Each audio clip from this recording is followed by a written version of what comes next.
গাড়িটা আবার আগের মতো হবে তো? একদম মাইলেজ পাবে? একদম পিক আপ হবে? একদম। আরপিএম আপ ডাউন হবে না তো? না না। ঠিক আছে। আজকের আমি কাজ করছি Hyundai Nios periodic maintenance service. দেখতে পাচ্ছেন air filter, AC filter, mobil filter.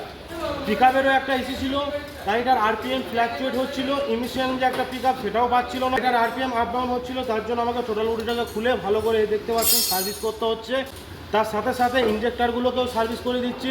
গাড়িটা যখন এসছে আমাদের কাছে একদম প্রপারভাবে কাজ করে দিতে হবে, যাতে কাস্টমার বলে যে না গাড়িটা আগের থেকে চালিয়ে অনেক বেশি মজা পাচ্ছি। এর হুইল সিলিন্ডার, ব্রেকের এটা মাস্ক, কিন্তু পিরিয়ডিক মেনটেনেন্স সার্ভিস করছে মানে চারটে চাকা খুলে আমাকে একদম দেখে নিতে হবে ব্রেকগুলোর কন্ডিশন কেমন আছে।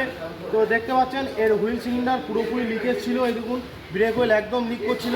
নতুন হুইল সিলিন্ডার নিয়ে চলে এসেছি, এটাকে লাগিয়ে দেবো, তাহলে ব্রেকের প্রবলেমটা আর হবে না, রাস্তায় কোনো রকম ব্রেক ডাউন হওয়ার চান্সই থাকবে না। মাইলেজেরও প্রবলেম হচ্ছিল, এই দেখুন স্পার্ক প্লাগ যেগুলো আছে এই স্পার্ক প্লাগগুলো একদম খারাপ হয়ে গেছে, এই দেখুন পুরো শর্ট হয়ে গেছিলো।